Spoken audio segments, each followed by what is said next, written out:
Welcome back to Who Are You, a CSI podcast. I'm Lauren, and I've seen CSI through and through around 3 to 4 times. And I'm Nick, and we're working my first time through all these episodes.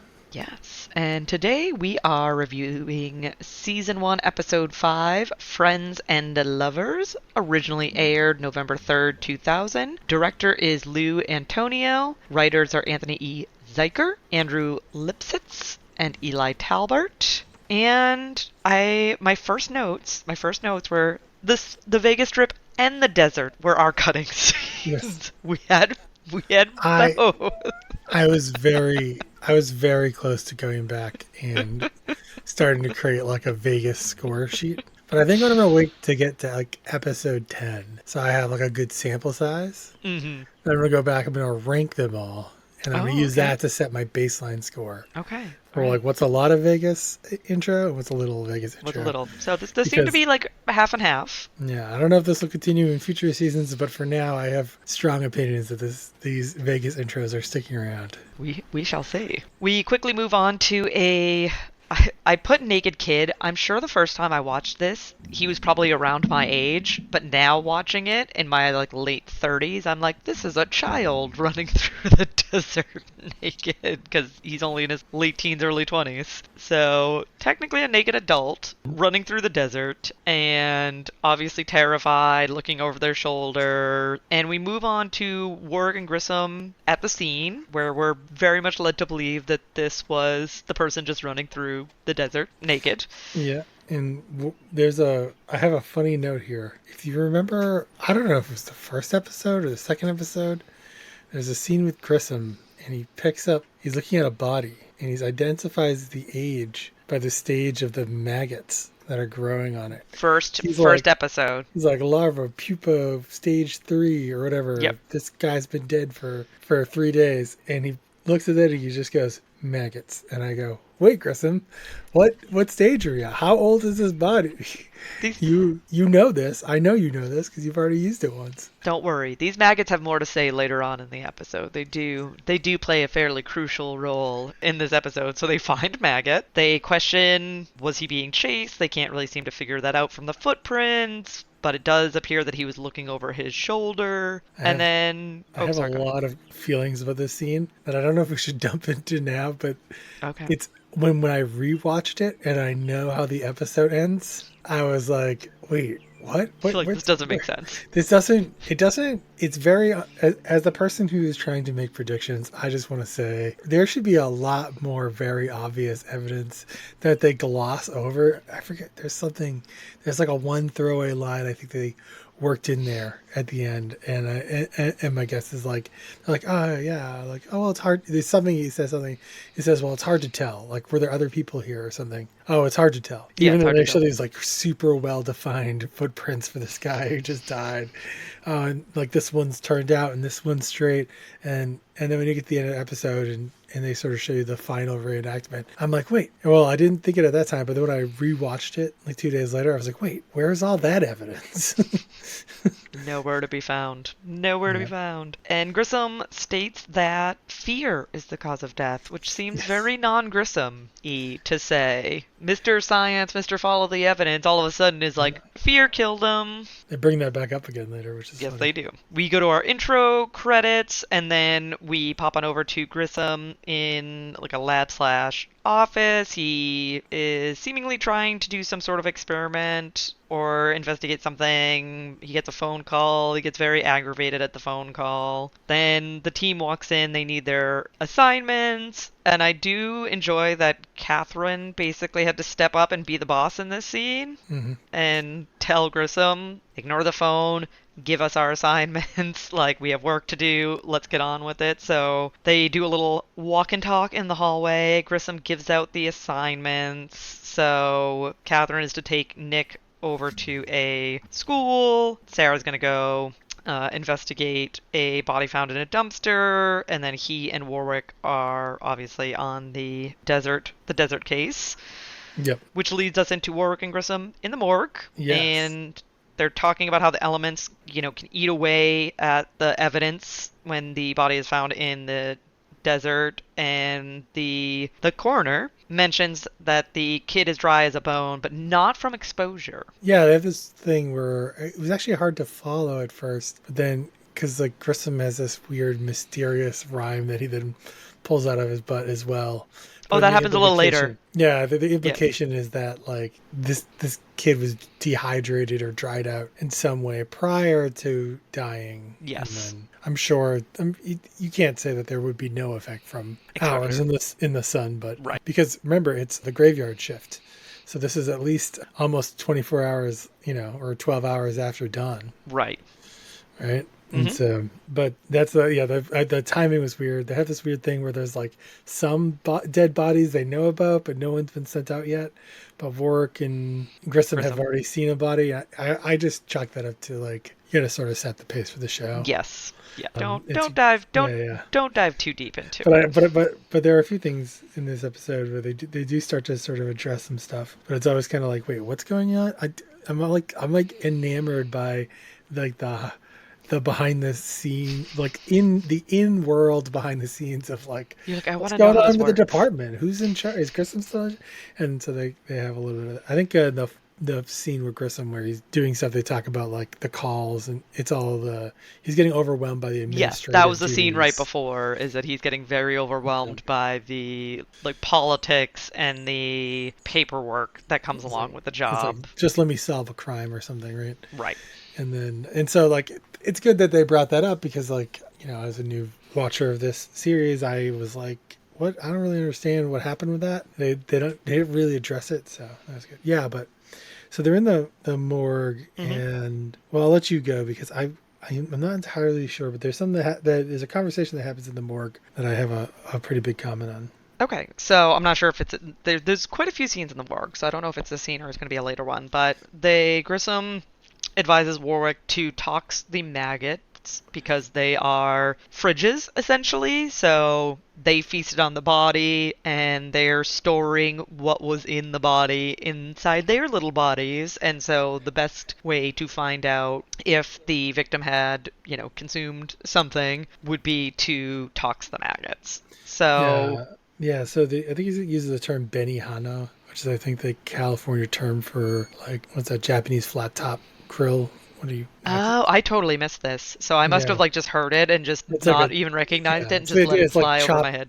So they're implying like you chop them up Oh, to get the okay, bits out, okay. right? I didn't. It took me a second to figure that out. But Grissom's like, whatever you find in the maggots killed this kid. There's like a line, a quote. But right before that, Warwick But was fear, like, fear killed him. So yeah, there's that because of Warwick had a thing. It's like he said, I said my money's on suffocating, and he does a mouth swab, right? And that's I think I on second watch they realized like how much foreshadowing is in this scene yes, there's quite a bit. to a scene that happens with Catherine later. She has a great line where she's talking to Nick and like Grissom isn't always right, and that's Right. sort of the theme, this underlying theme of this episode. And I kudos to them for setting that up here. I've forgotten that Warwick talked about suffocation, which is the way they say he dies. Yes. Spoiler alert. Uh, Spoiler alert if you haven't seen this all of episode that the came out in 2000. yes, Just our normal warning. spoiler no spoiler alert warning. Yep. Is yeah, so he gets suffocated. So like Warwick was right, but he also is like, well, nope. Grissom says whatever killed the maggot killed the kid, Yeah, so and so let's they just start beelining down that line of thought, and there's kind of a bumpy case for them, I think. In yes. some parts of the result, I mean, there's a lot of bits and pieces that come together in the end. But on second watch through, I clocked that conversation. I went, wow, that's really good. I didn't even like that's great for like if you were reading a book, like you'd be like, oh, this author is just Yeah, really good they're on it. foreshadowing. So we move on over to Warwick dissecting the maggots alongside of Sanders, and they kind of put this as a throwaway line, but I thought it was important to highlight that Sanders is talking to Warwick about betting, and Warwick has said that he hasn't placed a bet in a month.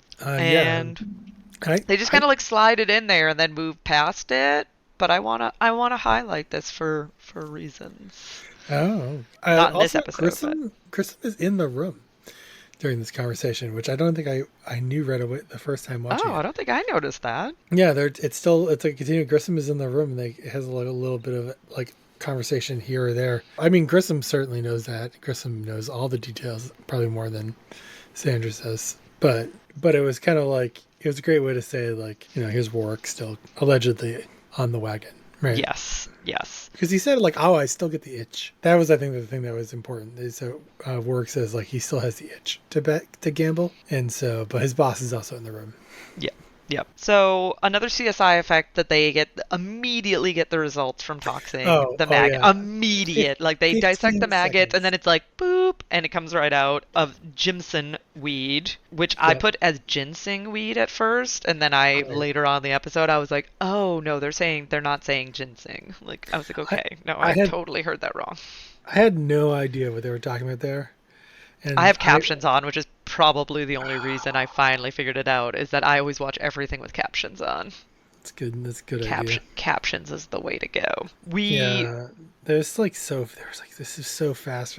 I guess I didn't write that down, but I remember thinking that at the time, like, oh, here we go, 15 seconds. How ridiculous. Howard like no way, no way. Gas. I don't think if you had a machine even today, 20 years later, that could do gas spectrometry in 15 seconds, you probably could be a billionaire. Yeah, yeah. So CSI effect in full effect here. We pop on over to Sarah at the dumpster. She's looking at the body and notes that the body is glazed like a donut, Yeah.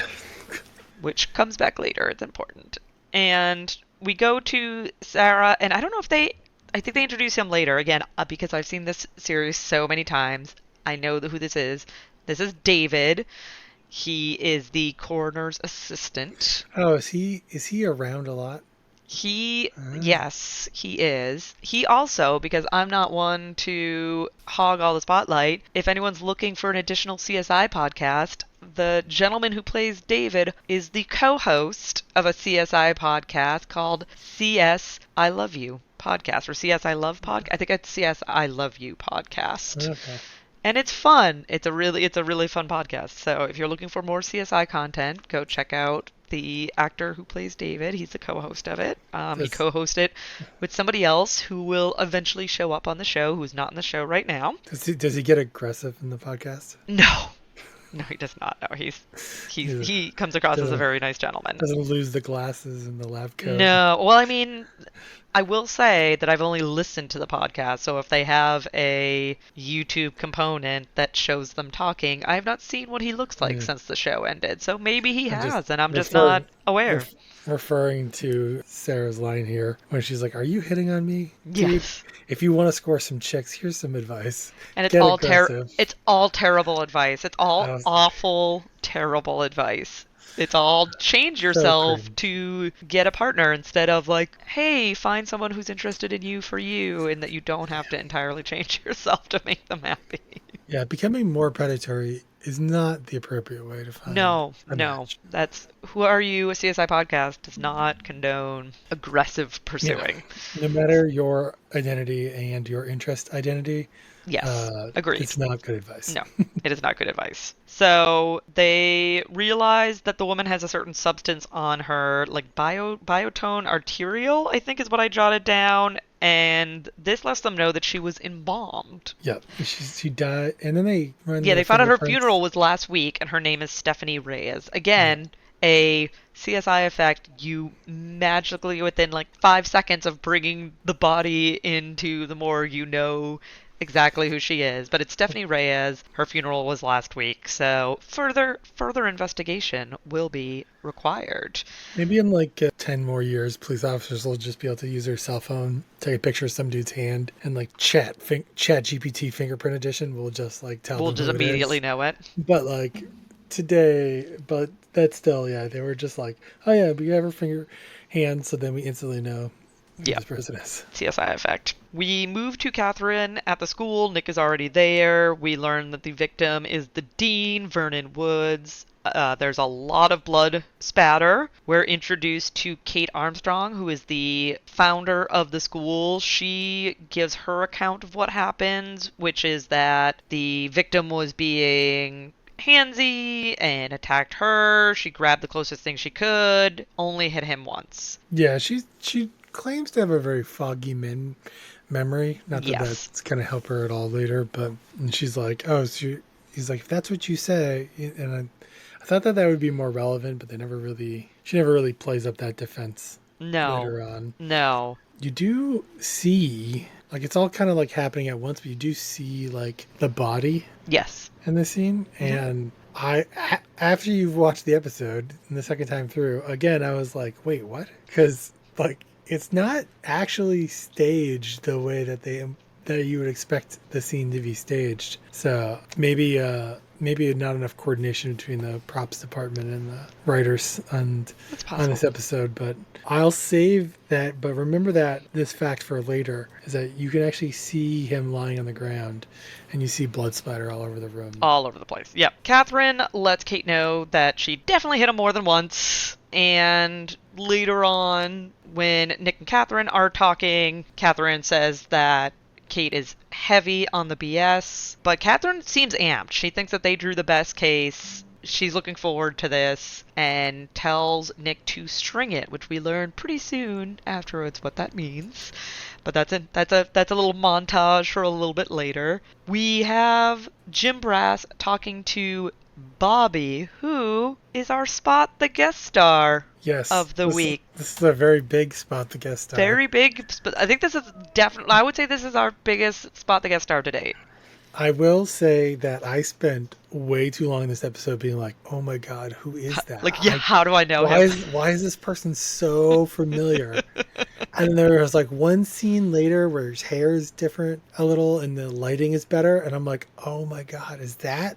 And I went to Google. So Milo Ventimiglia, Yes. who I am very familiar with because of his role in the Heroes TV Heroes. show. But the Same. average person today would know him from This Is Us, which is a pretty big NBC TV show in the Yes. last 5 or 6 years or something. But yeah, he's in the show. And I will also say, throughout this episode, he's like the best acted guest star they've had so far. Oh, he's Which great. is probably why he made it. Yes, he And does. has He had does a several sister very good shows. job. He has a wide range in this episode, and I feel that he does a good job with all of it. So he's in there asking about his friend Eric. They then, and again, I think because I'm so much older watching this now, they're like, "Well, can you ID the body?" And I'm like, "Why are you asking this child to ID a body? He's probably 22 years 20 something old years or old, yeah. something, you know." But again, now watching this as I near my 40s, I'm like, why would you let a child identify this body? And then I'm like, I all right, also, he's legally an adult. I need to stop this. one of the hallmarks of this show is the CSI people are often doing the job of the detectives. Oh yes, And it's just like, because being in the lab all the time, not that interesting of a show. but I'm thinking like this kid shows up, he wants to file a missing person report, Yes. and somehow somebody knows to send him to the CSI people who know that this could be the person, because they hadn't ID'd the body at all, No, they had no right? idea who it was. And Nope. so it's just like random kid shows up with a missing friend. Oh, you've got a John Doe. Let's just send him down to the CSI guys and let them figure it out. And so it was like it was a good example of that. But yeah, they're like, oh, I actually thought it was kind of abrupt too, right? I just think they're not good at asking people, like their tact is their bedside mannerisms basically are not great in this No. show. No. So they bring Bobby in. He IDs Eric. He cries. So we get a first look at his emotional range in this episode. Warwick then brings in the tox results and lets Grissom know that they found Jimson weed in the maggots. We then go to our montage, which I'm curious to find out if you enjoyed this montage as much as the last episode's montage, where Nick is just stringing this whole scene up, and we're getting some close-ups of Nick, and we're getting him Mission Impossibling over the string as he's putting new string up. Yeah, he has all these different color-coded strings, and they didn't really explain how the string went, but I don't know if I enjoyed it as much as it didn't have the great soundtrack that the last one had. That's true. However, I did write in my notes that this is a real classic forensics. Like, I don't know. This feels like I've had a lot of like technical forensics, right? What is the $1 million needle, or they had like the 15-second gas spectrometry. Yes. You know, they even had like the weird stuff that Grissom buys off eBay.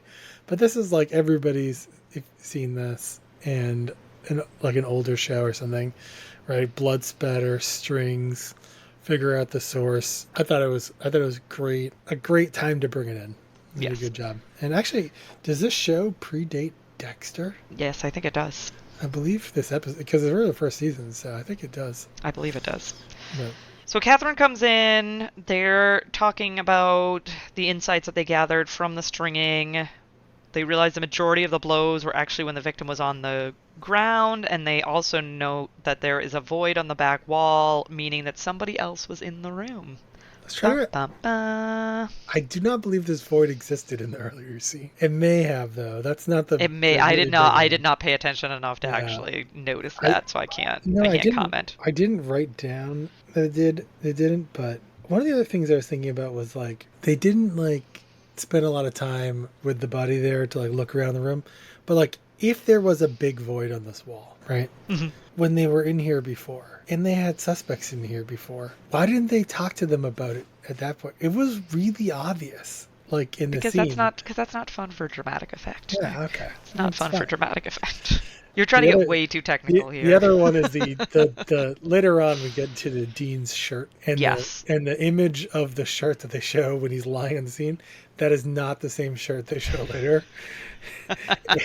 There is no outline or any of the evidence that he's pulled up later. It's like, how would I ever be able to predict this? I was like, so as the person who's trying to predict stuff, the missing links, like when they like don't have something, it makes it very difficult, right? Because I'm often looking for these things that are a little, I'm like trying to be extra, Yeah, and they're you like, know, no, observant. we're not giving it to you. And then it's like, nope, we are just going to pretend that this existed earlier and then it didn't. I actually went back in the middle of the episode and went back like, how did I miss that? And I'm 30 minutes in and I went back and rewatched that scene and I was like, I didn't. It just wasn't there. Just wasn't there. So, Yep, we Yeah. go to work in Grissom with Bobby. This is the beginning of a Dare ad where Bobby says that the drug thought it was safe, it was natural, they were just drinking some tea, and then they scan him and they find the stamp from the rave on his hand, and it's DJ Master Band's stamp, which It's comes the- up the pretty butterfly. soon. And we head on over to what I think is probably storyline C. Like poor Sarah got stuck with storyline C in this she's episode. Huh? but she is solo. She is solo. So She tends to she's share the at limelight. she's at the graveyard talking to the attendant. The attendant is saying grave robbing happens. That's probably like that must be how the body was, found in the dumpster. And they go over to her grave and there's no casket in the grave. And I thought when there was grave robbing they only took the body, and the attendant is trying to play this off as like, oh, maybe the coffin was really expensive, and so they took the casket as well. I So do, Sarah fairly asks, do you sell caskets? Yeah. And he tells her yes, and that they'll do a showing for her. A viewing or something. Yeah. Yes, a It's viewing. a great way to because that's usually the term you use when like there's a dead body. Yes, a viewing. Using a viewing, so I Yep. thought that was on purpose. I definitely I read to this point and I was like, this guy definitely dug up his own casket. But they like kept digging and like as if they're gonna find something. Spoiler alert. Right? And like he didn't even like she said like you're 8 feet down or something. Like what are you doing? Because like normally you dig down 6 feet, you put a casket in, and then you put dirt on it. Yes. Right? So like if you've dug down 8 feet, you're actually like 4 feet below where you expect to find the casket. Yep. And it's like clearly you knew this wasn't here, and you're just waiting for the other person to say something. Yeah, to be So like, that there's no casket. What's going on? You don't have to like feel like, oh, where did it go? And then in the end, he's like, oh, well, this one must have been inlaid. Wait, if you're like in charge of all this, wouldn't you? And this happened like a week ago. Like, wouldn't you have known that if you One would sold? Like, if you sold it, and it was like really expensive and valuable, you would have been like, oh, this, So at this point, I was like, this dude, he's the dude. Yeah. But there's no murder here, right? He's just like, okay, dude. And all I could think is like. The one hesitation I had was, do you not cremate people? Do you know how much easier it would be to dump a pile of ash? Yeah, then it would be a full Maybe- body. Yeah, but I also realized I had this moment where I was like, I know this is pre-Katrina, so maybe gas prices weren't so outrageous, but like I have no idea how much it actually costs to burn a body. Like I think it costs a lot, and I don't think it's great for the environment either. Well, I mean, I don't know how bad it is for the environment. Like when you decompose, all that stuff is still going to get into the atmosphere just slowly. But although probably not as volatilely. But I think the thing I was thinking was like, if it takes like 12 hours, like that might not be something that's easy to do Yeah.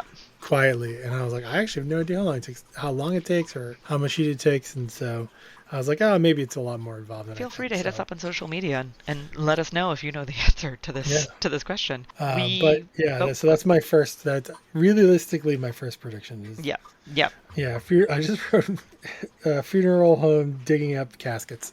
Question mark. question. Prediction. That was the prediction number one.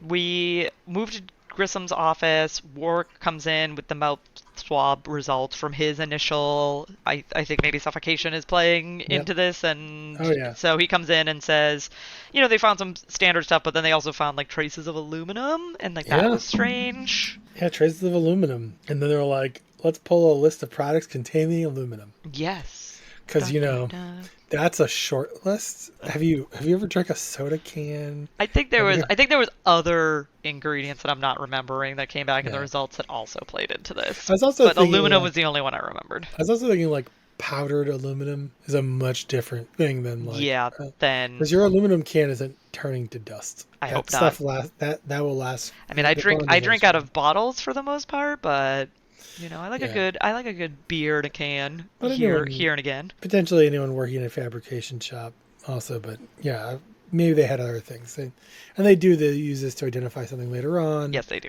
It's not really nefarious or anything at first either. It's very matter of No, fact, and no. they're just He's kind just of coming like, in, bringing the results, stating the results. We're not led yeah, to believe it's really much of anything until it comes back later in the episode. yeah, yep. We move on over to Catherine and Nick interviewing Kate. She admits that she had a friend with her, Julia Eastman. We then very quickly move to Catherine and Nick interrogating Julia. She says, yep, I was there, but I was just acting as a witness to base the sexual come-ons, from the dean. Catherine, again, is actually, I think maybe Nick said this line. Blood never lies. I can't remember who said it. I wrote the line down. Oh, I didn't write who said it, but one of them basically told Julia, "You're full of it. The blood is mhm. telling a different story." And then Julia Well, says that she needs a break.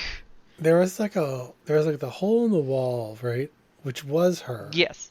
Yes. right? And like that Yes. part was true. But then it was like when they got into like the question of like the multiple hits, and they That's had when it this was whole like falling. theory. Yeah, they had this whole theory about Well, and it like was also they knew the that one. most of the wounds came when he was on the ground. Yes, So how was one woman, if Julia was just up against the wall the whole time, how was one woman able to subdue this much larger man and bludgeon him on the ground without assistance? spoiler alert. In the final reenactment, one single woman with one hand is holding him down. So, spoiler alert. Yes. We do actually get the final reenactment where only one girl is holding him down with one hand. And that's what Yes. actually ends up happening. So their premise is not really accurate to how they later portray it happening. But But I think the yes, point she is still was lying. but I think the point was one was holding him down while one was bludgeoning, not that Yes. one person was holding him down and bludgeoning at the same time. Certainly, two hands to bludgeon with is a far more effective bludgeon. Yes. We pop on over to a rave, which, early 2000s. This is a callback. I never went to a rave in the early I never went to 2000s, one. but I don't think they I, look like that. I definitely wore a lot of those bracelets. Oh, yeah. I was like, oh yeah, I definitely had some of those bracelets back in the day. And I had to make a note where I just find it hilarious that Grissom does all this studying. He seems, he's doing genius level crossword puzzles. He doesn't know what E is. He doesn't understand the effects of ecstasy. Doesn't totally Oh, yeah, foreign to yeah. him. No, and I'm not saying you have to take the drug to know it. I've never taken ecstasy in my life.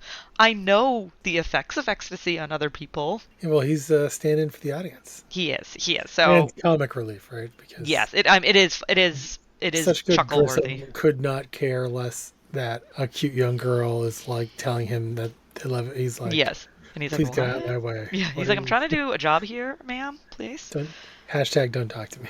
Don't talk to me.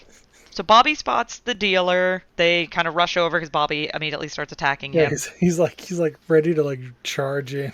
Yep, he goes charging in, and the dealer seems fairly unfazed, and the thought process is that, if you're gonna break the law, know the law. He knows the law. He's not worried about them really gonna have anything serious on him. This dealer is quite the character. He is quite the character. This is like built for the Dare program. How like terrible they make this guy. Not that I'm saying drug dealers are good. Well, I'm not here to pass moral judgment on drug dealers. Let's just say that.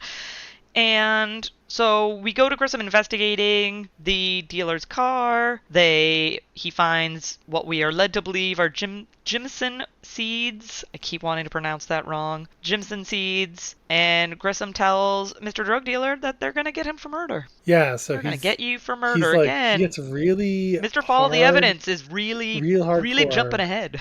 I wrote down in my notes, what happened to even keel and don't let the personal stuff into the job? Because I actually don't know. He just had a serious conversation with Catherine about this. Yep, and I wrote Psycho Grissom. And also, someone just died in the last episode as a result of this. Yeah, and so this should be a lesson learned, Grissom. But I mean, as a new watcher of the show, there's a lot of interesting things going on with Grissom's character this episode. There's this scene, and then there's a later scene. It might be like very soon after, where he's like, "There's 3 types of things I can't stand." Yeah, I don't know when I didn't write down what scene that happens then, but I know exactly what you're talking about. Yeah, and then the last scene of the episode, and I was like, I think we're supposed to, as be sort of drawing some conclusions about Grissom's past. I guess I've finally written out a full backstory for him, and they're ready to start laying some of this out. So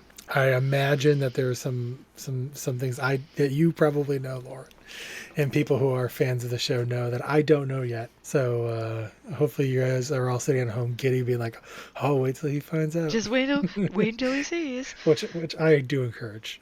Yes. So we move on over to Grissom with the coroner. They realize that Eric drank the worst of the Jimson. They hypothesize. I don't even know. No. He must have had the dregs, or the dregs of it. Yeah, he had like the last bottoms of the teacup, and they are able to make. I don't know if this is when they make the match, or I think they're going to try to see if they can make a DNA match of the pods of the seeds to the pods that they pulled from the drug dealer's car. But they also realize in this scene that the drug level was too low to kill him. So he did not die from a direct result of the Jimson. I think they say like they can't prove the DNA because of the part of the plant that they have. But I think this is when they talk about. I think this is when they talk about trying to do it, and then they realize later that they can't. Yeah, so but the toxicity level isn't quite there. Yeah, and we move back to storyline C with Solo Sarah, checking out the caskets. There's a worker there saying he's already paid his off. It was $10,000. I thought that was the coroner at first. Oh, did you? And you were like, what is going on? It's a different guy with glasses. It's a different guy. This is a different guy.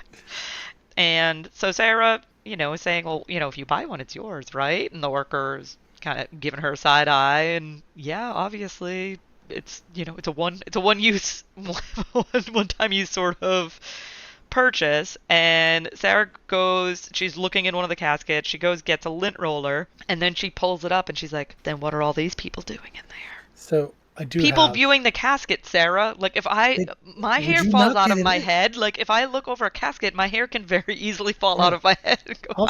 I have thick hair.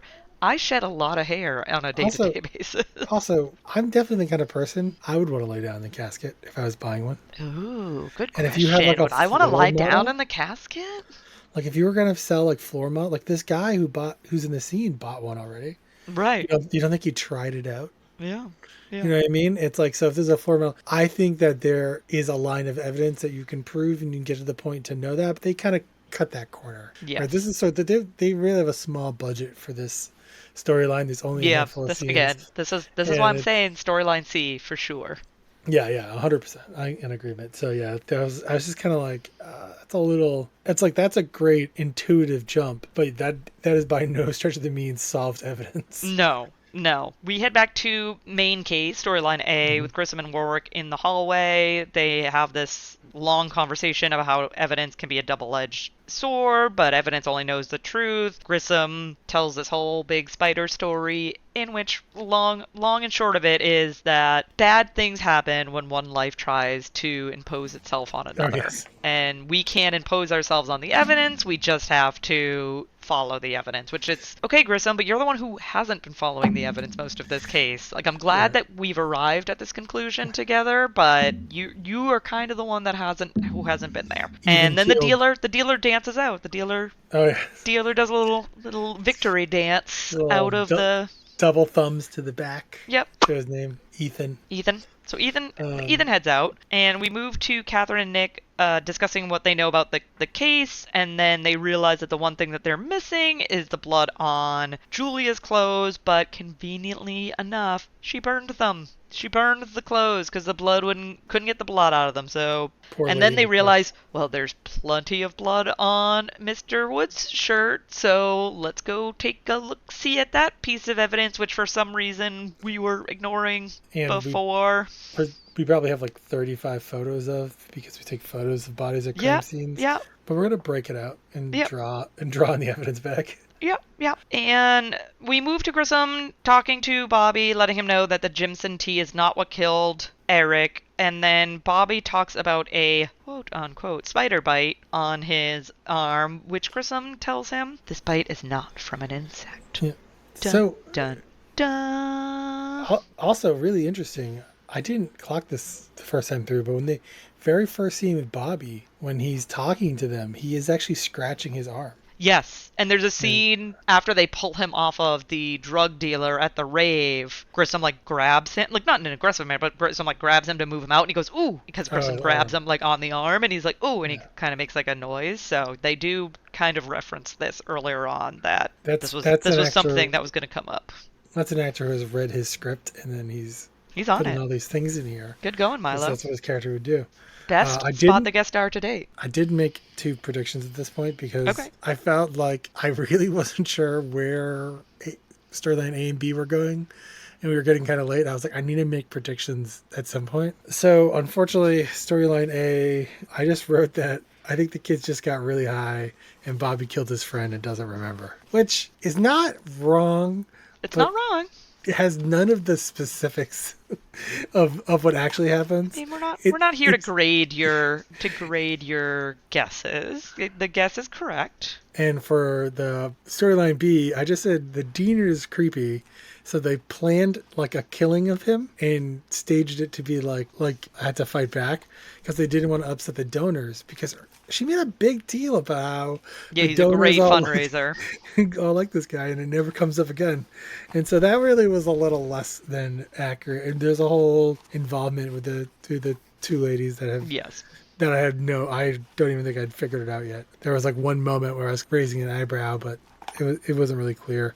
So those are not my finest predictions, but I needed to write something. And I will say though that I'll be really curious to hear your thoughts on this episode at the end because Okay. much more so than other episodes, I feel like there was a lot of like new piece of information, new piece of information. Yes. And so, but it felt like they really are in their groove for the weaving the storylines together and stuff. I agree. At this point, I was like, I feel like once they had the bite in the arm, I was like, well, I feel like I didn't really have a prediction till now, and now I have a ton of information like that I didn't have 30 seconds ago. So I was like, Yes. let me stop and make predictions and reflect on everything. And then I was like, all right, the coroner still did it too. Because like there's like nothing new has happened in that whole storyline.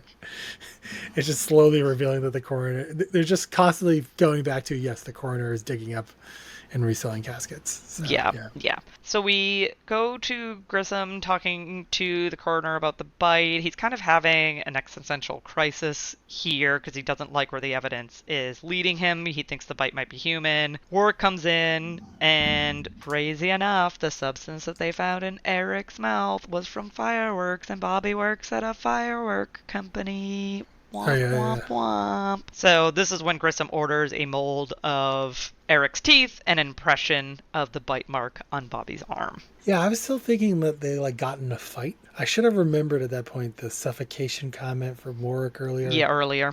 right? And then I guess I didn't know the fireworks, but the aluminum. I probably could have figured out the aluminum and the fireworks thing if I was thinking about it, because aluminum is very common in fireworks. Yeah. But they did a good job setting up the information. I just didn't really That's all right. get there. We go to Catherine and Nick interviewing Julia. Kate's there. Like all of a sudden they're just Yeah, interviewing them in the same room. I had to put a note where I was like, why is Kate in the room with Julia? This is not normally how this goes, but they a came in dramatic together. effect. So they ask her to make a fist, and she can't put her pinky finger down because she sprained it at Oh yeah. tennis. Oh, Because they asked her to make a fist, like they're like yeah, yeah. this. They said they were going to I do say both this. of I say them. this to the audience who's listening to us on Yeah, audio yeah, only. yeah. Yeah, I'm Catherine, making the like, fist from the episode. Catherine holds her hand out, which is important, which is interesting because Catherine holds her ungloved hand out and then, goes through a motion of closing 5 fingers one at a time. Yep. They did say they were going to have them both do it, but We only see Julia. once they get to Julia, she can't She can't do it. close her pinky finger, and then she says she sprained it during tennis, Yep. and then Nick pulls a splint out of his pocket. Yes, and says like it's much better if you have one of these. So we see the actual reenactment of the crime, wherein that Julia is holding him down. Well, like he gets hit on the head the one time, he falls. Then Julia holds him down while Kate pummels him, and They that's show, the actual I reenactment. think Nick puts it on his pinky, the splint, and then holds it on the shirt. Yes, to show. Yeah, they pull out the shirt, and Catherine's wearing gloves all of a sudden. Which I guess they wanted to be fast. Like, bam, I've got the shirt, and bam, my hand fits in the spot, which clearly had to have a split on it. But she must have had to stop to put gloves on Yes. because seconds prior she hadn't had them. But yeah. So like I think, and then as they show the reenactment, Yep. and again, that's where you see there's just this one light. It's the worst job I've ever seen somebody do, holding someone down in my She's life. just like, please stay down. The reenactment acting might be like Razzie award winning between this and the kid who knocked his tooth out on Oh the steering gosh. wheel. Yeah, that was. I would say that one's probably worse still. Yeah. Catherine says that this isn't over. So then they're holding hands, right? They get up and they very pointedly are holding hands. Yeah. And Oh, then yeah, they this is the they get first walked. time. Yes, and then they get walked out of the room. Catherine says this isn't over. Nick, following in Grissom's shoes, is saying it's not our job to know why. And this is, Nick, what you were talking about earlier, where Catherine very pointedly says to Nick, Grissom doesn't know. Grissom isn't always right. Yeah. Which not only is it like, did we have this foreshadowed a little bit, right? But like now she's saying it, and I think we're about to pop into the scene, right, where they kind of start solving storyline A. No, we have a very quick Sure, but, like, interlude we're really, Sarah, into storyline C. yeah, but we're getting very close to it. But like, you know what I mean? Yes. Like they're setting up like you're supposed to be thinking about that. Like Grissom isn't always right. That's right. Grissom thought it was this thing. We had this whole story about the gypsy and you know what I mean? And then now all the signs are pointing back to Warwick's original idea, right? Yes. We go on over to Sarah, and this is the reveal that the attendant is selling timeshare coffins. Not that the people buying them know this, but that's what his business model is. So she lets him know that if she ran the prints on like the tarp, that she'd be able to prove that it was him. He is trying to say, basically, cut me a break. This is a really cutthroat business. So she gives him some demands, and then thankfully ends it with, I'm getting the DA involved. I'm like, I'm glad that like somebody is being involved. Yes. Like, you're not just making like, because she's like, okay, pay to have her buried like at a proper place, don't do this anymore. I'm like, you don't have the authority. And then she's like, and then the DA is going to be involved. And I'm like, okay, good, I'm glad that somebody is getting involved in this conversation. Well, she's like, and then I'll let the DA run the table, which is like, the guy's not going to do those other things now that you've told him you're still turning him in. But he needs to be turned in though. That was the right thing to do. no, they need to do like the audio from the last episode where they need to just, she may need a little bit more evidence, but I'm sure they'll work on that. They'll work on it. We cut to Catherine and a detective talking. The detective ran some information on Kate, found out that she was making payments to Woods So Catherine believes that she was paying him off and wants to know why. So they interrogate Kate, wherein they find out that Kate and Julia are in a romantic relationship together, and he was going to expose them, and not even just expose them in the sense of, hey, this is a lesbian couple, because they both said, like, oh, it's a more progressive time, like, we can, we can live out as a couple, that's okay. So his retort was that he was going to let everyone know that he caught them having sex on school grounds. And he alludes And to that's what having they would not have been able to come back from, is the accusation that they were having sex on school grounds. He alludes to this maybe like being a thing at another school that he worked at. Yes. And then he's like, I'm going to go make a phone call. And then... They have a whole reenactment. Yes. Final reenactment. And Catherine was asking, why'd it have to come down to this? And Nick was like, oh, it didn't. And Catherine is, again, I think, looking at this from a more human perspective and saying maybe they didn't have a choice. Like, it's easy for us to sit here and say that they had a choice, but, like, did they really have a choice? You always have a choice over murder. I know, but I get what she's trying to... They were in a bad place. They were in a bad place. There was not good options unfairly. available to them. If you ever find yourself in a bad place, you're being treated unfairly, the solution is not to kill people, though. That's true. That's true. That's we do not condone murder as the solution here at Who Are You, a CSI podcast. Almost anywhere. Yeah. We go to Jim Brass with Bobby, who we assume is his attorney, and Grissom and Warwick. And Grissom gives the rundown as to what he thinks happened. So he was saying that Eric was suffering from photophobia, wherein lights freak you out. So he was running away from the rave because the lights at the rave were freaking him out. He was scared. He was hallucinating.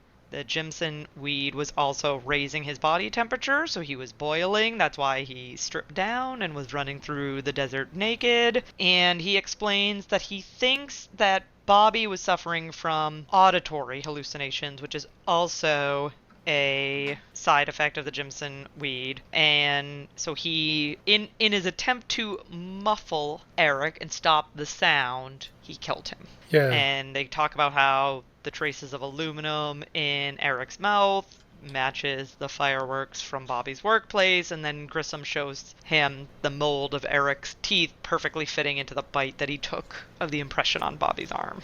And Grissom starts this whole thing. They have this thing like, oh, was it aggressive or was it self-defense? And Yes. Grissom's like, well, I'm hoping it's self-defense.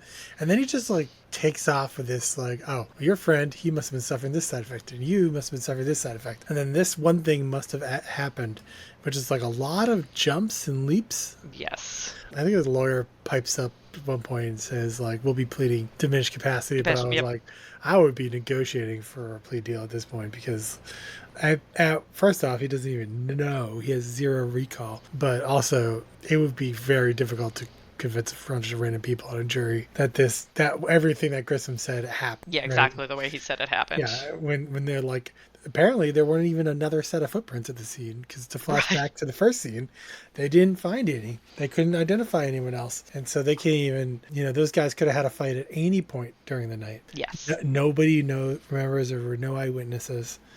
And that guy could have just been running himself to death in the desert, irrespective of any suffocation. They never even really identified, like, oh, he suffocated to death earlier in the episode. So it's not like they have evidence that that's how he died. He just sort of dropped dead. Yes. Yeah, they couldn't tell his cause of death at the beginning. Yeah. And speaking of the pleading diminished capacity, Bobby says that it doesn't matter to him because at the end of the day he killed his best friend. So he doesn't care what happens to him because at the end of the day he killed his best friend. And he's got a few stages of grief to go through. Whether in time he will care what happens to him. Yeah. And his lawyer will figure their stuff out. Good news is, since he doesn't remember anything, he can't admit to anything. So he hasn't. That's true. He hasn't admitted to committing any crimes, as far as he knows. He hasn't. He's just taking their words for them. So yeah, we never, well, I assume we'll ever find out what happens to Bobby, other than the fact that he goes on to become a superhero. And, yes. And then grows old with Mandy Moore, and there's worse people to grow old with. And we move to Warwick and Grissom outside with the return of the perp walk. Yes, I didn't know. The return of the perp walk. It was the most dour and sour Yes. perp walk Yeah, it wasn't in it the whole wasn't it series. wasn't an emboldening one. It was a, oh man, this really sucks. Perp walk. Yep, yeah, no. And Grissom This says is that he is going quote unquote away, which means to ride roller coasters. yeah, I wrote how many times is roller coasters going to appear in the show? Because this seemed like a really big deal. Like we're supposed to think this is a pretty big deal, and he like I couldn't tell if it was just very not crowded, or the $20 he gave the ride attendant was supposed to be a bribe to let him ride alone, or I think it's supposed to be a bribe to let him ride alone. I think that it was probably like 4 o'clock in the morning or something. Although it was just daytime a second ago, but whatever. In Vegas, the city never sleeps. He finds a quiet time and Yes. is able to get a solo ride. He's like crying through the whole roller coaster ride. Again, this is me believing there's going to be I don't know. In my brain right now, I'm like, does Grissom have a brother? Like, was there like some trauma at home? Is like, was dad beating his mom? That's why Nick is men diving deep. men who hit women was one of his three things. And then like obviously his brother overdosed on drugs because that was one thing. So we'll have to see if any of those We'll predictions find out. come true. Find out. I don't know, in 1 season, 2 seasons, 5 seasons, who knows how long it could take. Yeah, it could. I mean, Hopefully not 20. there's 16 seasons for us to go through. So I mean, technically 15, and then the 16th season is like one long episode. But How many seasons until the first character leaves the show? Major character. it's pretty late. It's Yeah, like yeah. it's not until like the 7th or 8th season. That's a good run. Yeah, yeah, Yeah, we got a long way to get there. I look yeah, forward to making that episode of the podcast. yeah, yeah. All right, so that is the end of the episode. Nick, what are your thoughts on this episode? I started talking about this earlier, but I feel like the pacing of this episode is a lot. It felt very like well executed, right? They had these different storylines. Storyline C was never. It was kind of a weird storyline. I didn't really like it. I didn't It's a like. throwaway. It's a throwaway. Yeah, it's like we're gonna have this, and if we need filler time, we have filler time. If we'll cut scenes from this story, just to make it fit 22 and a half minutes or 44 minutes or whatever. How long these were? I guess they're hour-long shows, right? They were that Yeah, 1 so hour the time slots. runtime is like 46, 47 minutes. Yeah, and so that was fine. But yeah, no, I liked the episode. It was very different. I feel like than a lot of the other episodes, but it feels like it's getting to the normal thing. I think I liked Nick and Catherine's storyline a lot more. The main storyline, I really was more peeved about how it ended. It just sort of like they just kind of like jumped to the end of the it was like a whole like, oh, here's a bunch of new information and this is what, and we're just gonna say this happened. We don't really have any new evidence, or like we're not gonna like follow it up with any more evidence. I feel like the Nick and Catherine storyline, like that felt like they really like were like constantly driving at the better truth, and like that felt like that was really good. But I mean, I still enjoyed all the storylines. Poor Ethan the drug dealer though, he got detained for a few hours, And then what else? but no mandatory sentencing or No. mandatory no sentence. I didn't quite follow that for first time Schedule 1 drug offenders, which was surprising. Yes, yes. So, my thoughts on the episode. This is actually probably my favorite episode to date. Yeah. Of what we've watched, this is probably my favorite episode. I feel there's a lot of back and forth. I like the multiple. I mean, again, they just basically ignored Sarah's storyline for the most part. But I like that there was 3 storylines, Yep. even though Sarah's didn't get really the attention it probably deserved. Our definitely best spot the guest star cameo to date. We'll have plenty coming up, but a solid one. So yeah, no, I think I really like this episode, and I think it continues to stand up as we go through further episodes. So I wrote down, I think this is the format that Lauren will like, Yes. because I was thinking when I was this episode, like there is something about this. They just figured something out. Like it's hard to say what it is, and then now it's like, okay, polish everything else off, and you have a great TV show. Yes. Right, and it's like they're coming in. Also, the characters are building, right? The relations yeah. are building. People are settling in. Yep. I was thinking like a lot of TV shows that have like 13 episodes in their first season. A lot of times you tend to just like say, well, the whole first season you just kind of have to sit through most of it, and then it just gets better and better. Their show has a lot of episodes left in the first season. Yes. I feel like by the time they get to the end of the first season is gonna be really good. So We shall see. I look forward to that. Well, our next stop in this season is season 1, episode 6, titled Who Are You? So we will be reviewing that next week. Wait, is that what It's this it's titled podcast is named after? No, it's named after the intro song. Who are you? Oh, is that Ooh, what this ooh, podcast is named ooh, after? ooh. Yeah. I didn't even know that. Yes. Well, I Nick is believe when we learning stuff talked along about with you viewers. I believe when we talked about the song, I don't even know if we pulled it up, but I remember saying, like, I know this is a Who song because they played at the Super Bowl, and that was it. Yes, yes, that was your only frame of My reference. phone, So, but I was not. I didn't have my phone out on the top of my desk at that time, so I didn't identify the song for me. yeah, no, I did. that's fair. I did watch the credits and then like play the game of like what episode is each one of these scenes from. They were basically all from like the first 3 episodes. I think there was like maybe one thing from the last episode in it, maybe. Okay. And I was like, I wonder if they like sub in 1 or 2 shots every time. We'll have to, when we're like 20 episodes in, I'm gonna have to try to remember doing another retrospective Yeah, and see if there's anything. and see if the Is there anything intro there? evolves as the season goes on. There was a scene from the helicopter. They got out of the helicopter. That wasn't in the second episode. So, like, I don't know. It'd be really interesting to see. I think there's been a few things from each episode added. So, but I know from you that, spoiler alert, the golf club shot is there for the long haul. Yes, it is. It is there for the long haul. So we will be back next week. In the meantime, if you want to, you can follow us on Facebook at Who Are You, a CSI podcast. We are also on Twitter and Instagram at Who Are You CSI pod. Or you can send us an email at whoareyoucsipod@gmail.com. But otherwise, we will talk to you next week. Thanks for listening.